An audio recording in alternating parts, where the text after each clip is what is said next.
Really happy to be joined once again by Nicola and John. And so we might be hopefully becoming somewhat familiar faces on Fragrantica Talks because we've come together, the three of us, before to talk about what it means when we talk about well blended fragrances. We've talked about what it means when we say a fragrance has texture.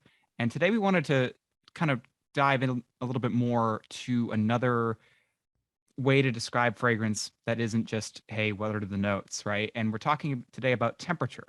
And this is very befitting for me because I am a very sensitive person to temperature externally. It is currently 18 degrees Fahrenheit, around -7 Celsius, where I live, and it is um, giving me that kind of seasonal. I don't want to say seasonal depression. I really think it's like a seasonal dread in a way.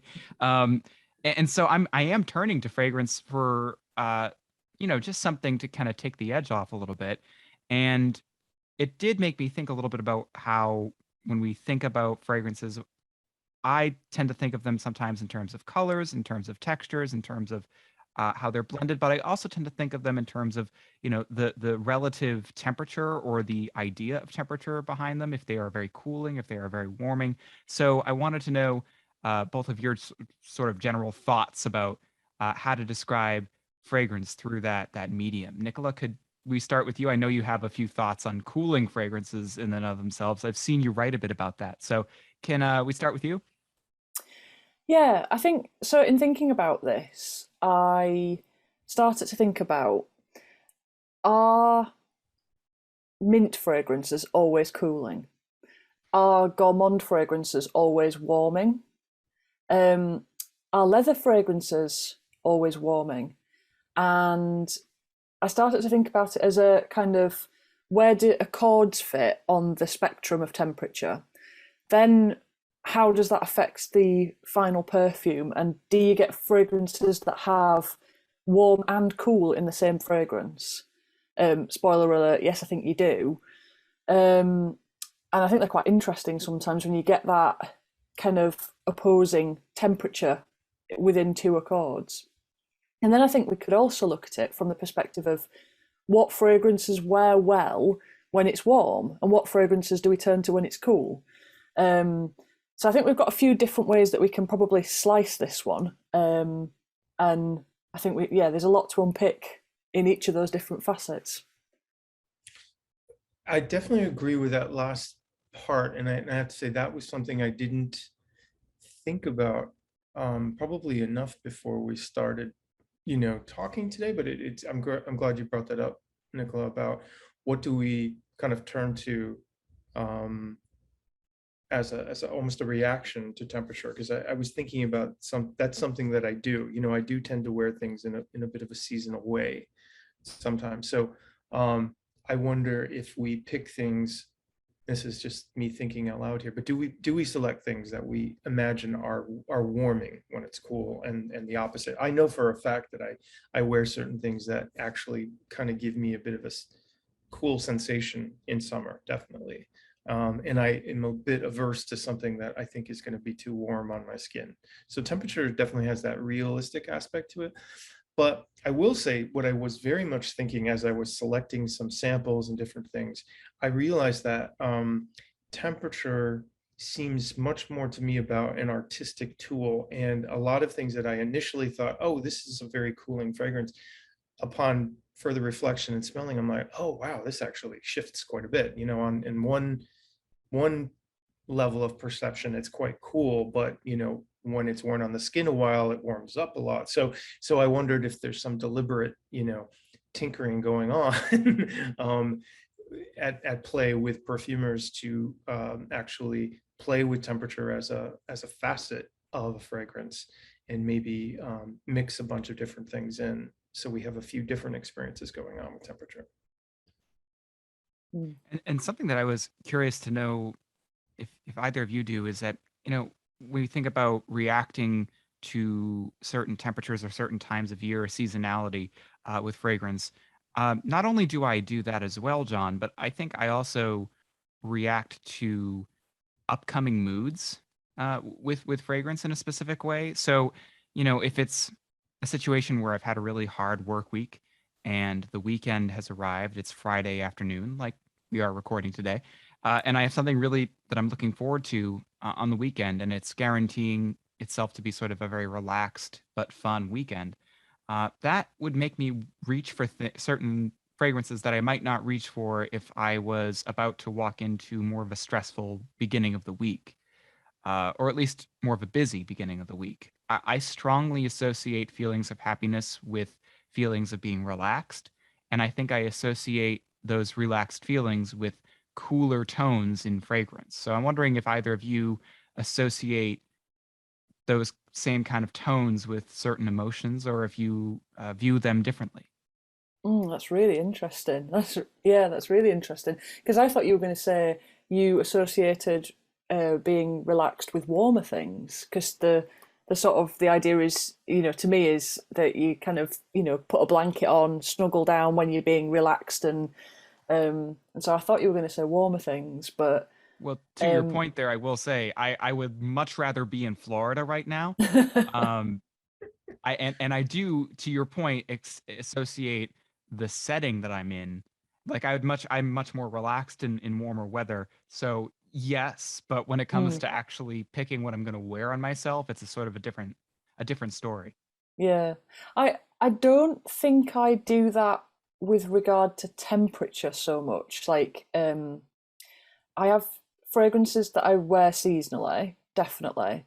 Not necessarily the ones that you might think. Like I've got a very summery. Well, I shall tell you what it is. It's not one of my main picks today, but it's Sydney Rockpool by Arquiste. I really like this one because it's a summery fragrance. It smells like sun cream, but it has a pebble accord in it, which in the winter is beautiful and really kind of comes out a lot more, and it's really cool. It's this really cool pebbliness on top, sort of underneath the kind of coconutty sun cream.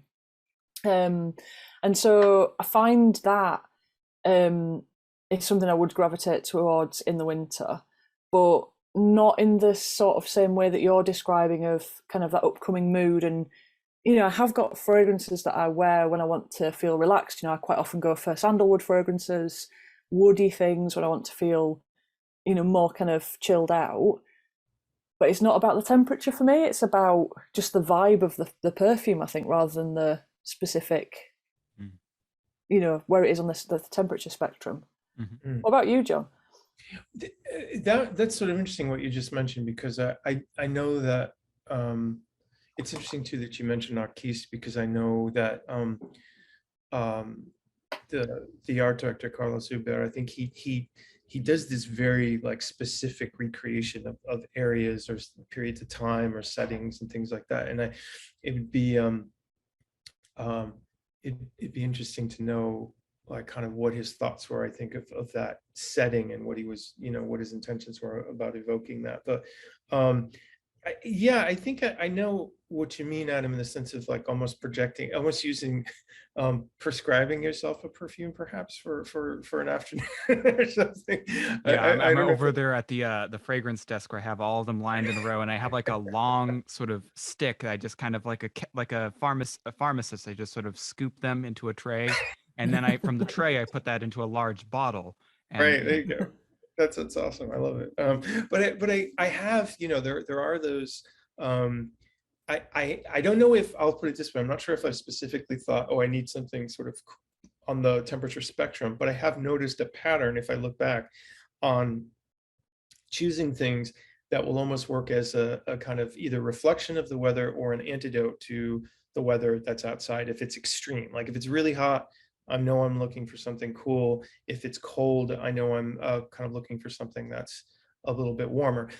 But more to that point about sort of mood and what's coming up and things like that, it's interesting what you said there, because I've noticed that for temperature does come into play for something interesting for me when I feel like I have to be prepared.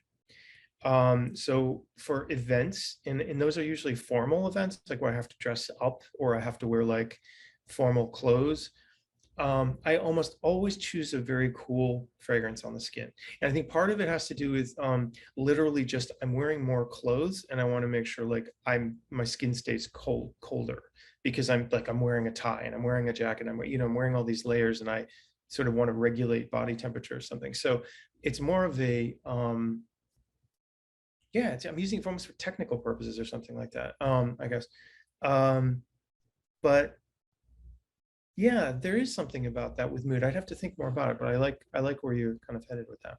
But I want to ask you, did you have an example though of something where temperature wise, where using a perfume kind of does that for you, fragrance? Yeah, I do. I have quite a few. I would actually say that, I think if anything that I've discovered about my tastes in the last year and a half, find myself gravitating more recently towards things that kind of, fill that box for me.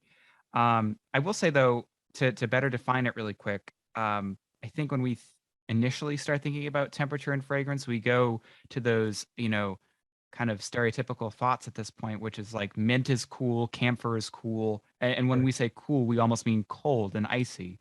Um, and then spices and resins are warming and almost hot, like cinnamon is hot in a way, ginger, that kind of thing.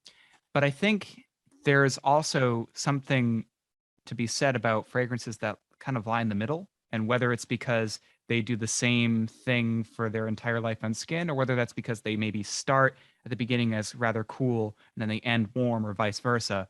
I think fragrances are capable of doing that, and I think there are, we run the risk maybe of, if we're using like external temperature metaphors, I don't want to insinuate that these in the middle fragrances are tepid or room temperature. I think they're Right. distinctive enough to not be associated with words like that. But I think of something like Saint Vetiver from DS and Durga Mhm. as something that's very in the middle. And, another sort of side note, the perfume in question was marketed as being very much related to the tropics, and where rum is produced and distilled, and where vetiver grows, Haiti, etc.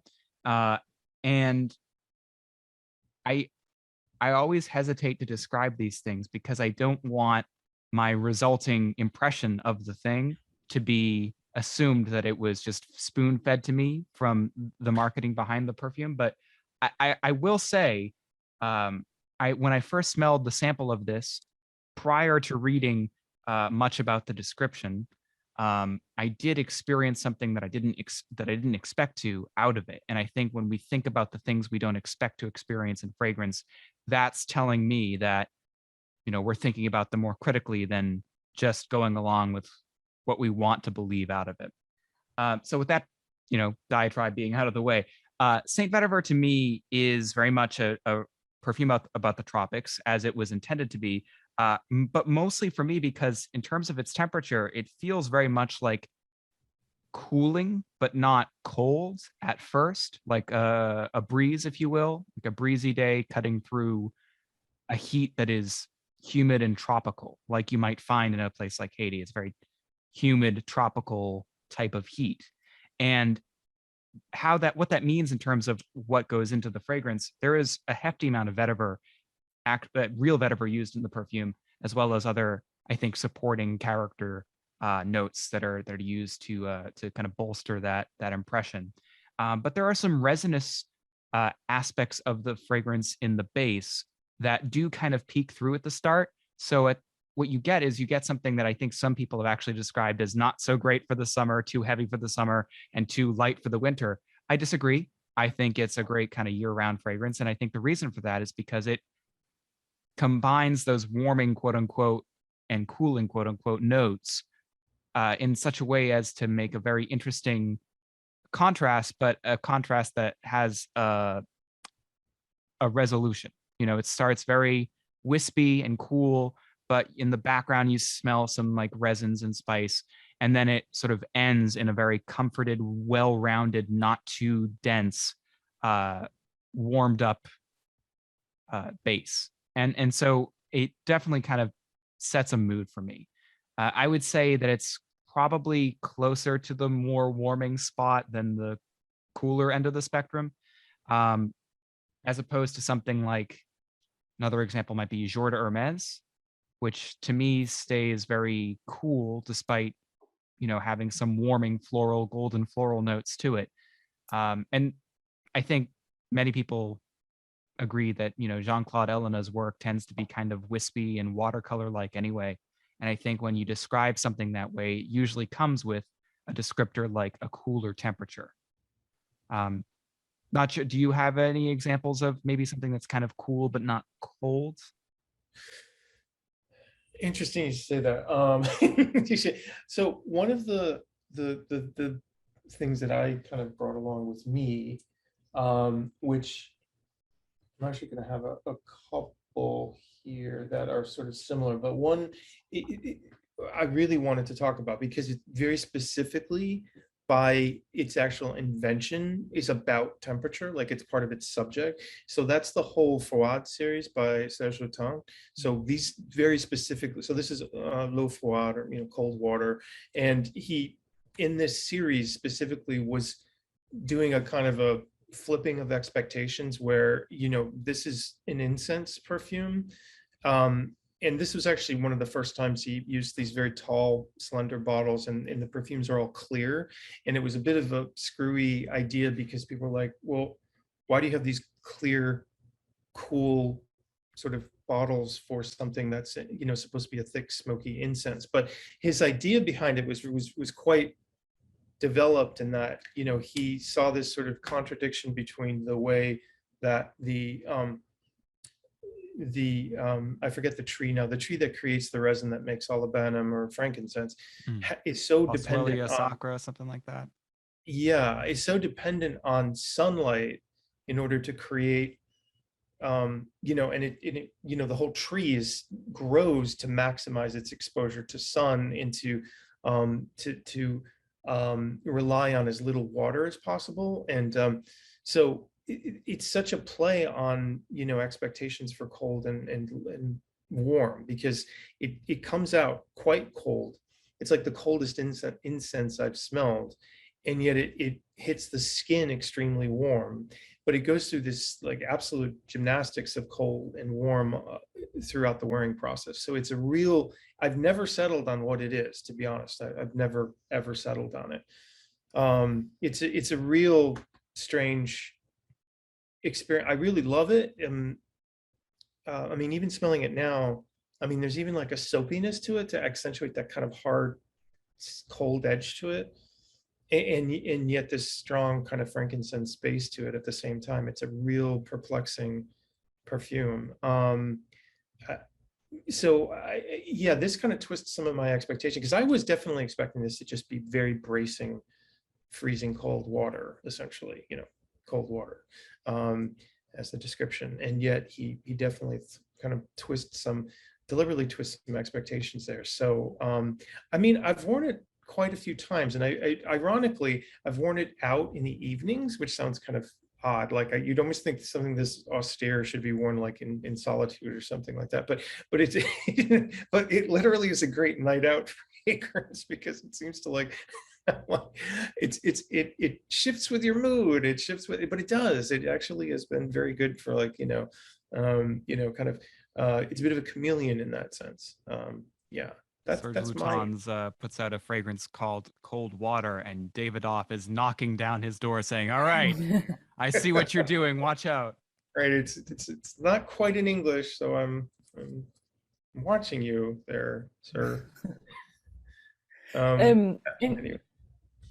Interestingly, the one that I've brought along that has that kind of that playful coolness, or the kind of, it's cool but it is also warm, also has a frankincense element in it, which is really interesting. And I thought that was quite a nice little serendipitous moment. It is Wash Me in the Water by 4160 Tuesdays. And it's got, when you spray it, it's got a heavy dose of mint. And it's a very, very delicious mint. And so your immediate thought is, cool, it's that minty kind kind of, that coldness from, this kind of water that Sarah McCartney is trying to evoke. But it's really undercut with this frankincense and these kind of much warmer, there's obviously a big dose of quite aromatic things in there. And I think the idea is that, obviously it's been inspired by piece of music, but also the idea is sort of on from that is that you've been sort of swimming in a river or something, and you're climbing up the bank and crushing the kind of aromatic herbs as you go. And the mint, the sort of sweet mint is obviously one of them. But what I really like about it is that it balances really beautifully, and it feels like a really sort of thoughtful, kind of delicate composition. But you've got this warmth to it that I find quite, it's almost hard to reconcile at first. Because you're like, my brain wants to go cold, but then there's this real sort of swelling warmth. And so you have this moment of going, oh, it's confounding my expectations because it's not just bracing cold water. It's got this warmth and this sort of almost comfortingness to it at the same time. So it pulls you in two different directions. And I find that quite interesting and I find that process of being confounded initially a little bit discomforting, but then actually when I allow myself to kind of think, why is this perfume making me a little bit uncomfortable? Then I love it. Once I've noticed that it's doing something weird and it's sort of, going in two different directions, I kind of go, oh yeah, that's really cool. It's like a process of notice it that allows me to relax into it, and then I can kind of appreciate it. I just think it's a really lovely fragrance, really pretty. One thing I like about a lot of her work is she does what I think are these incredible contrasts occasionally in fragrance that are they feel very almost irreconcilable in some way, but then they just sort of, and what I also like is that she doesn't necessarily even provide a solution all the time, but like they just kind of are just the way that we're imperfect, they kind of just stay there as sort of like memories where we don't quite, everything doesn't always come together as this like total beautiful whole, but this sort of like kaleidoscopic view of something, like one of my favorites of hers that I really love, even though it's such a complicated one, is What I Did on My Holidays, which is that very fractured view of like, kind of seawater and lemon candies, and so it's like this very strange view of the seaside and kind of nostalgic memories, but then some like very realistic and kind of almost sticky, tacky memories that mix together. And I so it kind of reminds me a little bit of that same approach in a sense. Yeah, that sounds really fascinating though. And I think what you've described is why there is room in the fragrance world for people nowadays to approach it from a variety of different angles and from different backgrounds and different paths in, because to me, Sarah McCartney, the perfumer for 4160 Tuesdays, she's self-taught, and I think the very traditional classical education might not allow for those fractured and almost kaleidoscopic views, right, quite as much, because the goal there is a different endpoint. Whereas I like that nowadays we've got space for these people to come at it from all different angles, because it does allow for perfumers like Sarah to make a space for herself that is different, and it's a very specific viewpoint, but it's also different to people who've been classically trained, and it's different to other indies as well, and different other people who are self-taught. Definitely.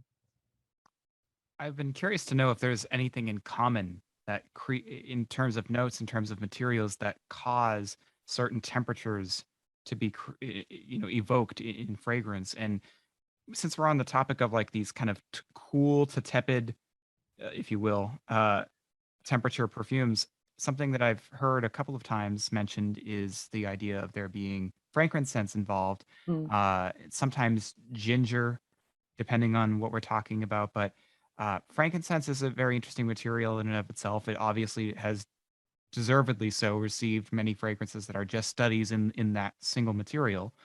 Um, I'm curious, that John, you would describe the tree as something that kind of grows towards the sunlight, and despite having such a cool kind of ghastly kind of smell, it also very much needs the tree itself very much needs the sunlight to produce that rich amount of oil. And I think the same is true of other things that we associate with being cool in terms of smell, such as herbs. Mm. I think especially thyme and mint and all those things. Anybody who's Can ever I, grown herbs knows that they need a lot of sunlight to A lot of actually sun. grow.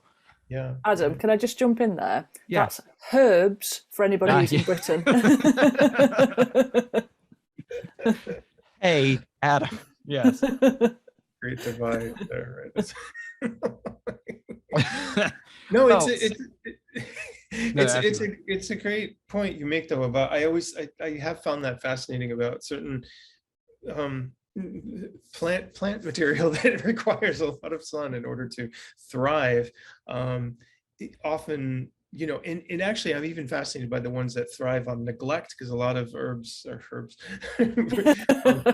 need as little care as possible in order to do well, end up being the things that produce the most aromatic substances, which often become the coolest things in perfume. I mean, I'm just thinking of that totally invasive patch of mint right outside my window there that just, I don't even touch it and it grows in bushels, and it completely just soaks up sun all day, right? I never water it. And yet it produces this absolutely cooling, both in smell and it's actually an apple mint, so it's additionally cool because it has a bit of that apple smell as well too. So anyway, yes, to your point, Adam, I agree, and it's a fascinating topic of contrasts, isn't it?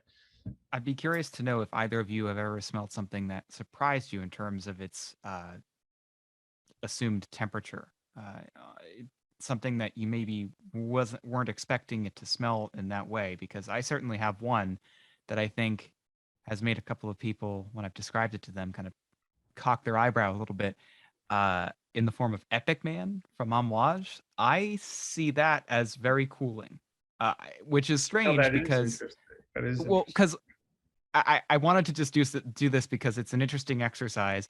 Yeah. When you deconstruct its notes from top to bottom, it is completely half and half in terms of notes that we associate as warming and notes that we associate with a more cooler edge. Mhm. So from the very start, you have pink pepper, frankincense, saffron, which saffron to me is a very warming smell. Very warm, Nutmeg, yeah. same thing. Yeah. Right. Cardamom, which to me kind of goes either way. Caraway, which is starting to get into the cooler territory of spices. Mace and myrtle. I think a case could be made for mace going either way, but myrtle definitely a Yeah. cooler plant. Yeah. Middle notes of myrrh and geranium, again, polar opposites of each other. Yeah. Yeah. And then base notes of agarwood, incense, leather, castoreum. Then we have patchouli, cedar, sandalwood, styrax, and musk. I mean, it's just really all over the place. It's sort of a wonder how it was ever made, if No, I'm no, honest. seriously. But I think That's go ahead. Sorry. well, I think of it as sort of like it smells kind of like spices in an antique store. I don't know how best to describe it. That might turn people off from it if they haven't smelled it already, but it's a very strange, like cool incense meets warm resins smell, and the result is not something I have an easy time making any sense of. So I'm kind of curious if either of you have ever experienced anything like that in fragrance. That's a really good one. And actually, it's interesting you brought, I'm really glad you mentioned Amouage, because they're they tend to do, the whole kitchen sink fragrances, right? I don't think they've done any really minimal, 3 ingredient type of perfumes or 3 accords. And, one that I really love is Journeyman, I think. I want to just say this, that with the Amouage, the fact that I don't think they're doing it anymore, but the fact that everything had the man version and the woman, it always felt very componentized, sort of like Transformers, like Journeyman, Epic Man, kind of like Robots as in if they could, disguise, yeah. fly in, at the in sort of, Journeyman, where is he? Or we need Epic Man to help form the bridge. And then you have the useless characters like Jubilation. Yes, right. Like, I know that Jubilation one didn't doesn't have do a anything. man attached to it, but you know what I mean. Right, exactly. And then the library series, what do we do with that? Right? They just sit there on the shelf. But anyway, I think Journeyman is, traditionally supposed to be warming. If I remember now, because I forget what's in it. I think there's juniper and nutmeg and things like that. If I'm not mistaken, orange perhaps.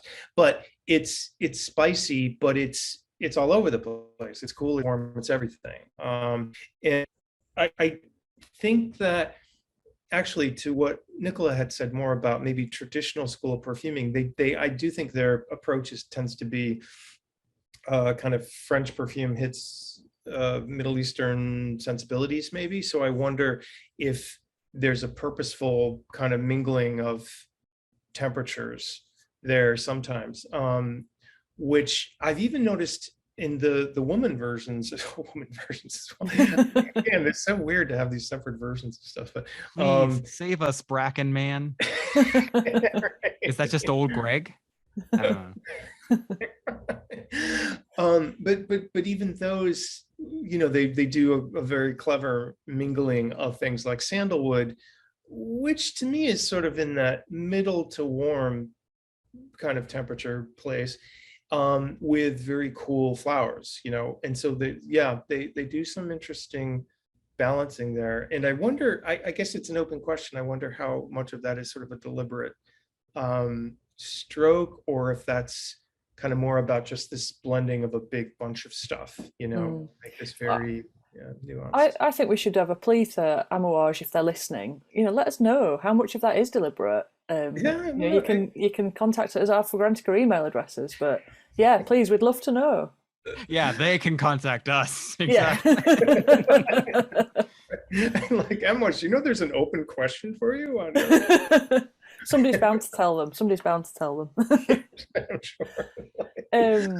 So when you posed that question, Adam, I thought, I can't think of anything. But actually, as we've talked about it, but actually, yeah, it's not one I've dug out today. But Picciola by Nicola Vermeer.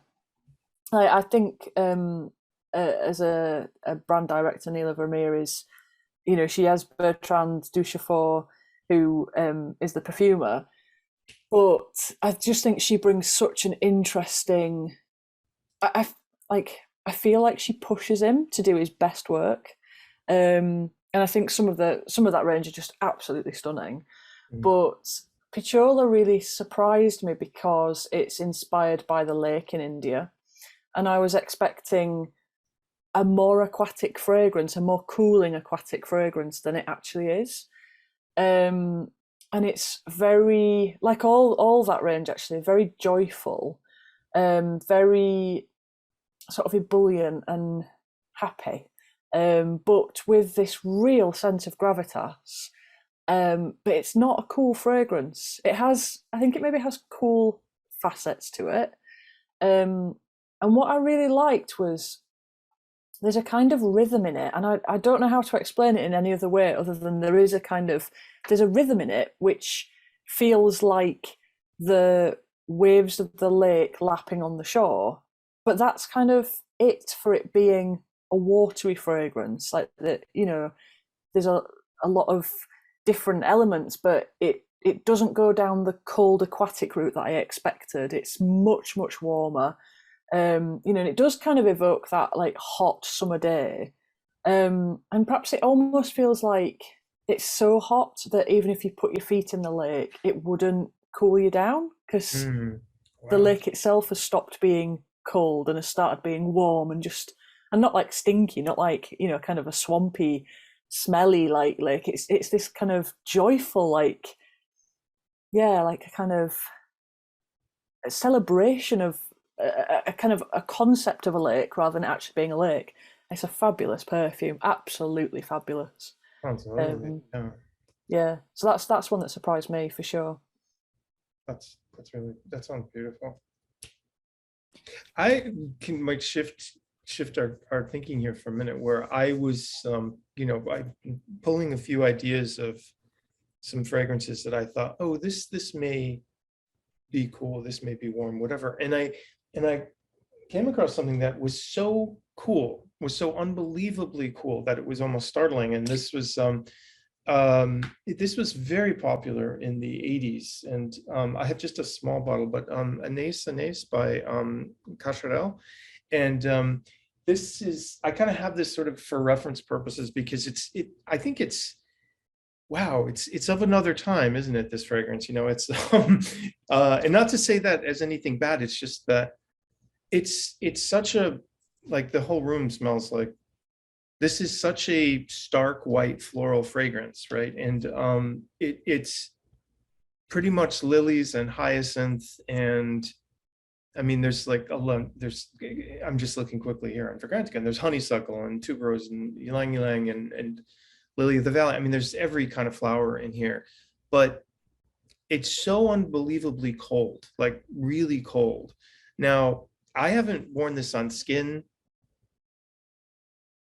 I'm not sure if I've ever worn this on skin, because I've smelled it on many skins in my lifetime because a lot of people have worn this perfume. But and it has that characteristic white bottle with the pinkish label. But it's I almost wonder, because it smells so cool. And I started to kind of formulate, well, wow, this actually, the smell of lilies in particular is a cold smell to me, extremely cold smell. And I wondered, is that a learned pattern, or is that actually an actual sensory trigger? I don't know the answer to this. I don't. And I started to think back more into, well, where is this coming from? Why do I have this association? And I do know, and I've talked about this actually in a writing class I did, that, I mean, lilies are pretty potent metaphorically, for religious purposes, and, resurrection and Easter and all of this stuff. And they're perennial bulbs, and so they keep producing more flowers. And so there's a lot of stuff there. And that sense of purity, I don't know if, one can easily bring a lot of content into the idea of a lily-based fragrance. So I tried out. So what I thought is, all right, while I'm doing that, let me think, what's another lily fragrance I have? And I thought of La Vierge de Feu by Serge Lutton. And this is that lily pear metallic fragrance. And it's not dissimilar, I mean, his is a little more of a sweaty lily, and the pear kind of sweetens it slightly, but they're both really cold. They're very cold fragrances. And so my kind of short-term thought about this is that, there must be something in the makeup of lily, and I don't know if it's chemical or if it's association, but I do believe there's something there that really makes that floral fall kind of either into the cool realm temperature wise, or we are just really used to putting it into cold settings. And maybe we're just waiting for someone to make a hot lily fragrance. Ooh. Yeah. Yeah, that'd be interesting, wouldn't it? I think Yeah. Two things occur. Firstly, that lily sometimes smells quite metallic to me. There's a kind of metallic edge to it, and in my mind, I go, metal is cold. Right. And then secondly, that sometimes there's a greenness to it. There's that really heady floral aspect. Right. That's, a bit, it kind of hits you right in the middle of your sort of face. But under that, quite often there's a green stemmy sappiness that sort of is just lurking around in the background. And I tend to think of that as being quite cold. That green, stemmy, sticky, sappy thing that lily sometimes does. So yeah, I wonder if that's contributing to that at all. Well, I think if a warm lily fragrance were to be created, it would probably, or its success in being so, would probably rely partially on musks, because musks tend to have, I mean, some of them do go cool and soapy, but then some of them also go very warming and sometimes powdery, sometimes animalic, in warm in that respect, cozy like fur. So I'm kind of curious to know what a lily musk. I'm sure there are many lily musk fragrances out there, but one that specifies that it smells warming. And I'm glad that maybe we're veering towards that end of the conversation now, because I feel like we've discussed a lot of cool and cold tones in fragrance. And Right. I was worried about this part because when I think about warming fragrances and I think about the things that I associate with them, I kind of run a blank. I think sandalwood is a warming smell to me, but it's not always done so. I think spices can be warming, but I also like to think about them when they can be cooling too. Like, for example, in the Epic Man fragrance, um, Epic Man. Uh, and I can't. You've ruined that line, I am or the sorry. older names in that line for me now, John. You really have. Uh, when I think about warming fragrances, though, I do draw a blank, and I'm wondering maybe if I can get away with talking a little bit about material, one specific material that makes me think of warming. Okay. Um, I think Hyraceum slash Hyrax, the animal Hyrax that produces Hyraceum. For those who haven't smelled it before, which I wouldn't blame you for because it's not really found in too many things, it's this. Oh boy. Well, it's basically just the leavings of an animal that are kind of calcified and dried up, and they almost form a type of a stone-like texture, and then that gets ground down and then tinctured. It's a very strange material insofar as it's just plucked directly from wherever the animal leaves it, essentially, and the animal isn't even really touched to procure it. Um, it's a strange smelling musk with like uh, I guess fecal qualities, but it's much more than that. It's also very warming and like bad breath halitosis kind of thing, almost like ambergris is. And it has maybe tons of other facets that I won't begin to attempt to describe right now. But the thing that it always makes me think of is like fog and like kind of seaside breath of winds kind of coming in and contrasting with like the cooler wind coming from the ocean. I grew up in the Northeast near the coast, so this is something that is kind of a romantic memory for me. But there are times when you live by the sea, and I think this is probably true no matter where in the world you're at, maybe except for the extreme north or extreme pole south, where if it's summertime, a fog kind of comes together as a result of cooling breezes from the sea, and then hot land locked air kind of conjoining with it in the middle, and there's this fog that's very thick with moisture and tends to kind of hang around in your breath a little bit in the summer. And it's that kind of texture and that kind of texture. Here we go again, back to that discussion. It's that kind of warm breath meeting a cool window texture, uh, and it has a warming quality to me in terms of temperature. I think of it as like humid breath, and I don't know if either of you have any fragrances or materials that you associate with warming uh, temperatures, but I don't know if either of you agree with that assessment on a Hyraceum, but it is hard to talk about since it's not really found in too many scents. The one thing I was going to say about Herasium that is, you're right that it's an odd material to talk about isolated by itself, because yeah, it doesn't have a ton of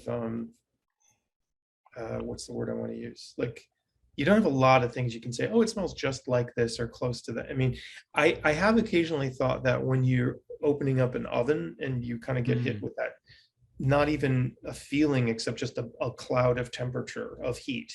Like, if you could sort of take that, and I know, right, you're back to temperature, but if you could sort of take, I mean, back to like texture, temperature, somewhere in between those two, but that sensation, physical sensation of being hit, is a little bit of that in the smell, if you could make a comparison.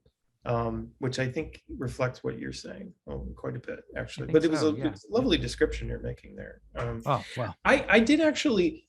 So I want to say it's interesting because I was similarly having a difficult time finding a warm perfume or warm fragrance to say, oh yeah, that's warm, like that's decidedly warm or hot or something. I could not find something in my brain that automatically said that's hot.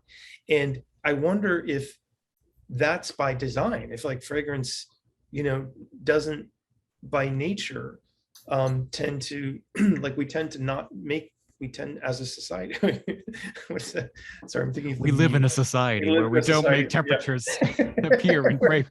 Right. We live in a society that doesn't make like go find your own society where they make hot perfumes. Go ahead. Go do it. But I was thinking it's more like things tend to be accidentally hot or they just end up hot or whatever it is. But we tend to, I mean, look at all the fragrances out there that are kind of about, sort of bringing refreshment and coolness, like literally just water beads on the skin type of stuff, right?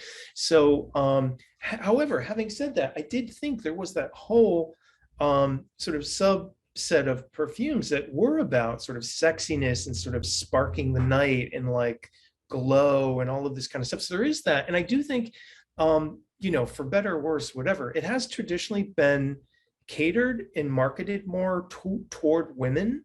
And I'm not sure what that's about. I think that's just been more of a traditional marketing campaign, but it did make me think, all right, so following that, and I did actually take out a very classic women's fragrance, Youth Dew from Estee Lauder. And this is really a warm perfume.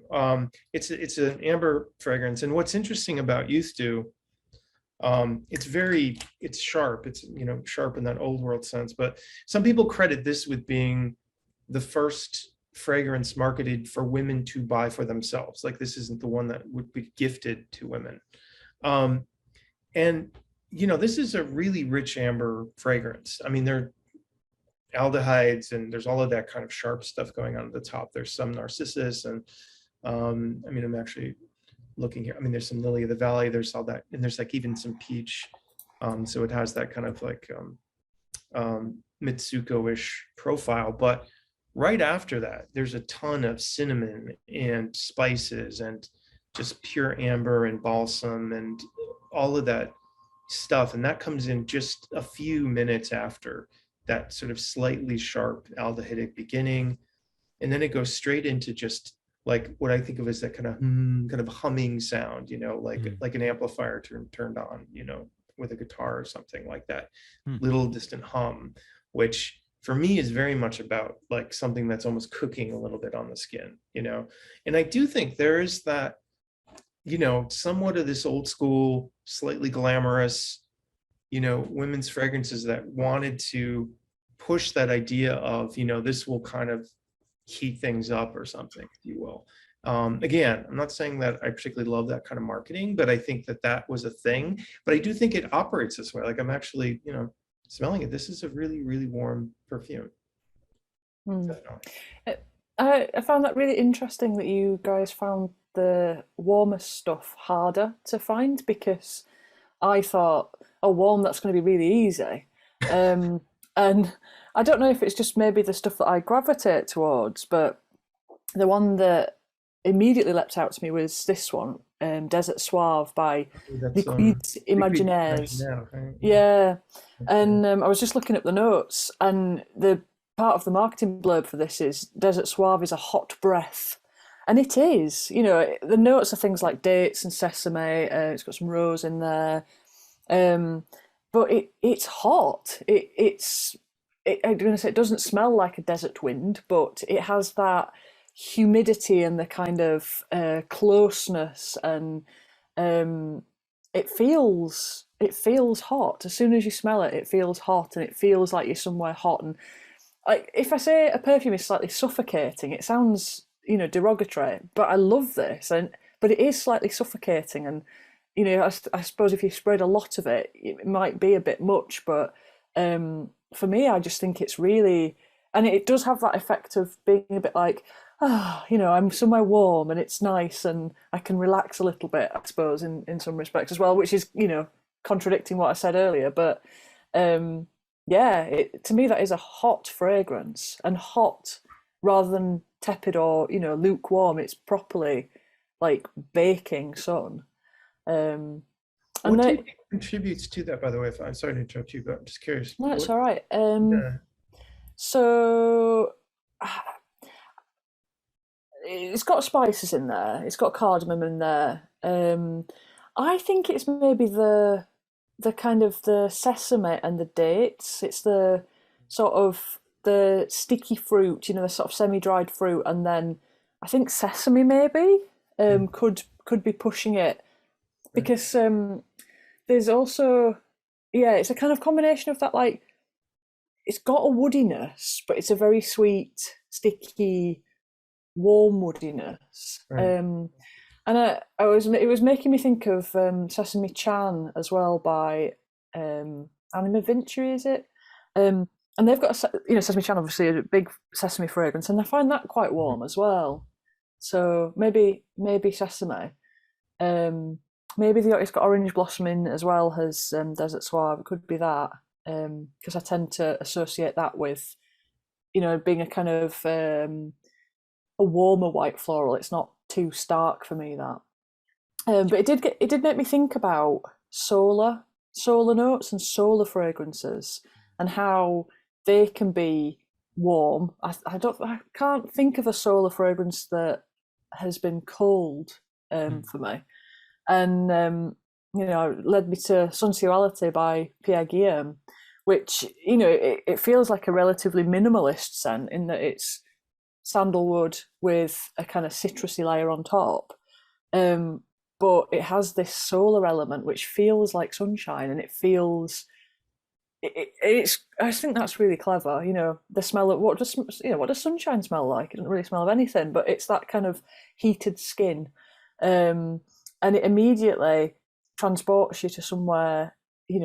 On your holidays, on a lounger by the pool, soaking up the sunshine, and that to me is another hot fragrance as well. So I didn't, I wasn't sort of struggling for hot scents.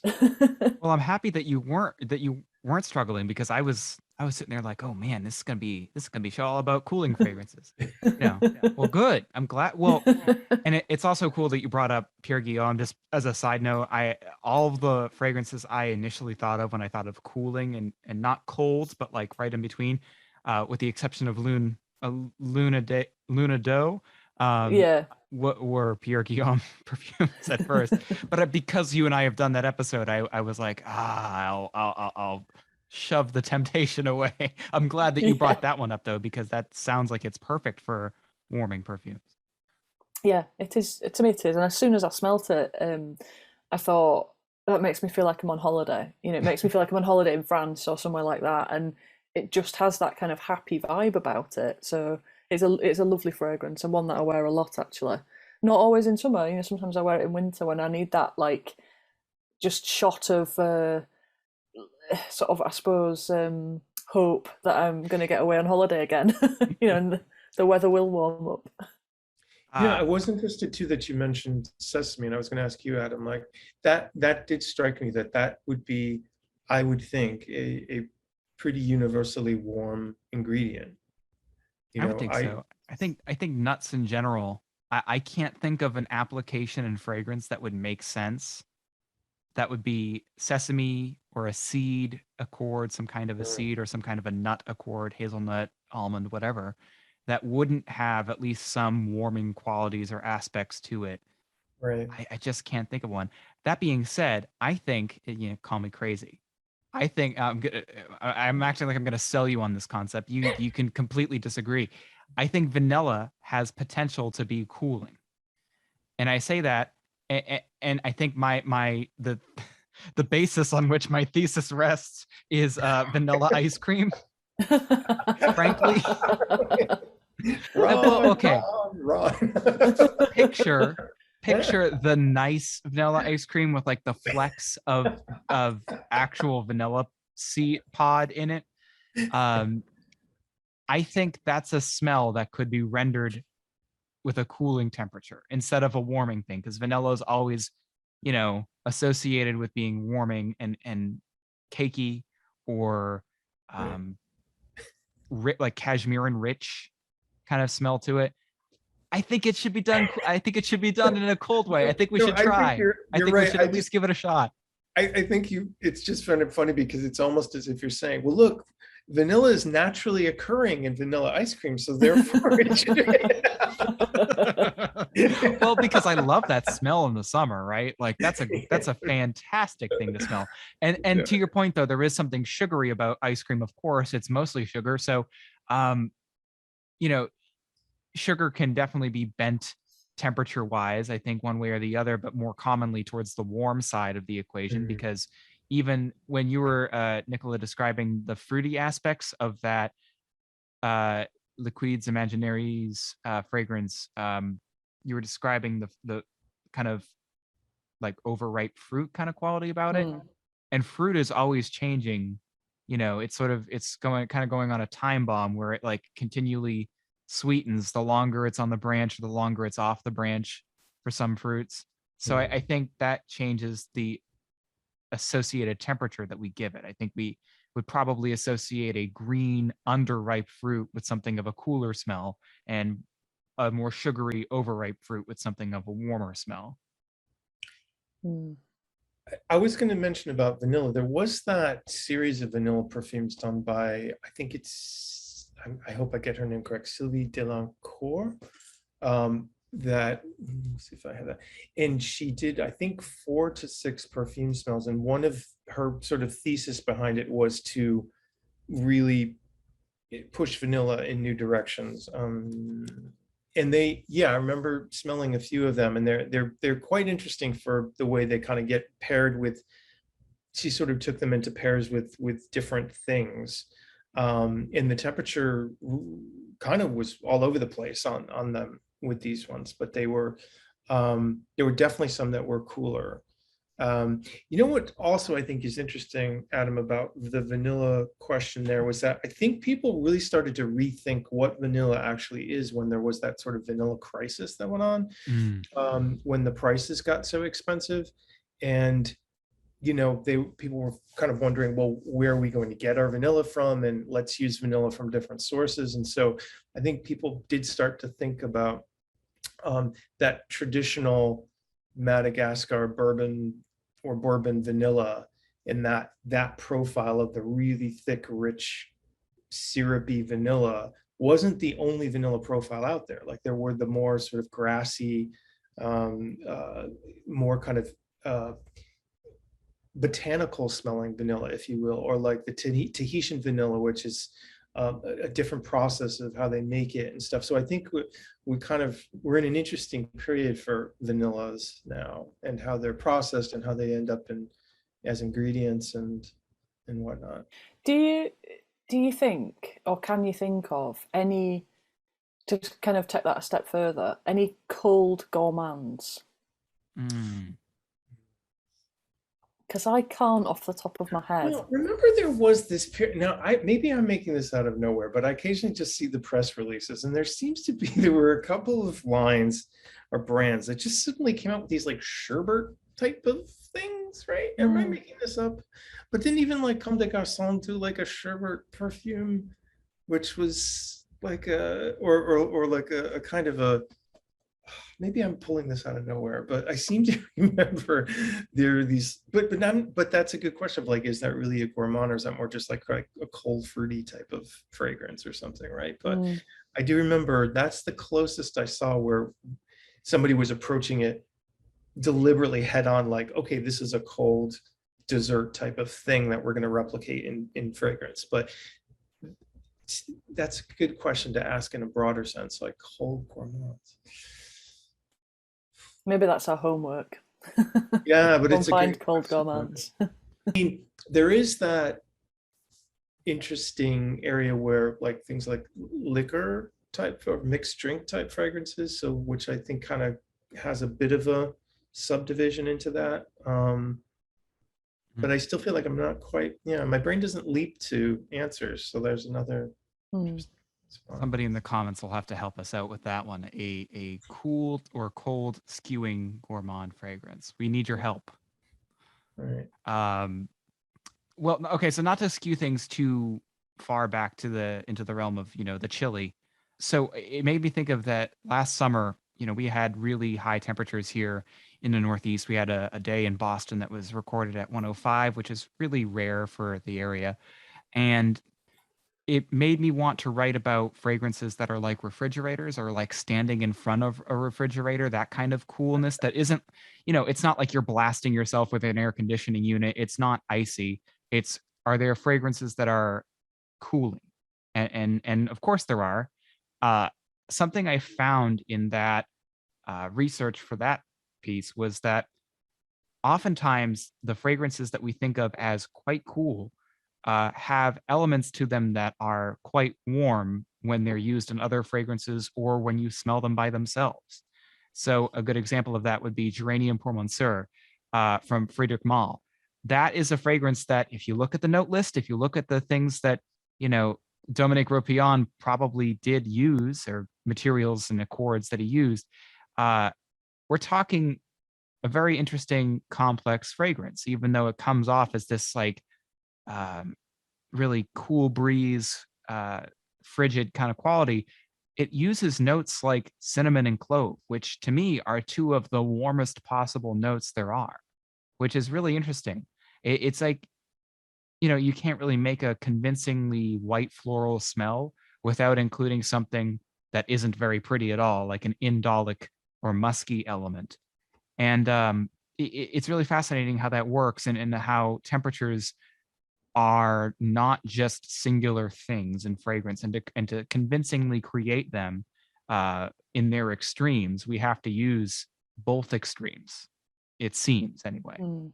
Mm. Yeah, it's the whole thing about you can't appreciate sunshine unless you know what darkness is. Mm. It's that, but in perfume form. You can't appreciate the purity and the beauty of the white flower unless there's something that's darker and more dangerous and a little bit, less polite in there too. And I think that's really one of the beautiful things about fragrances. It's all this balancing act of smoke and mirrors, and um, light and shade and hot and cold, in order to reach something that is balanced and beautiful and appealing.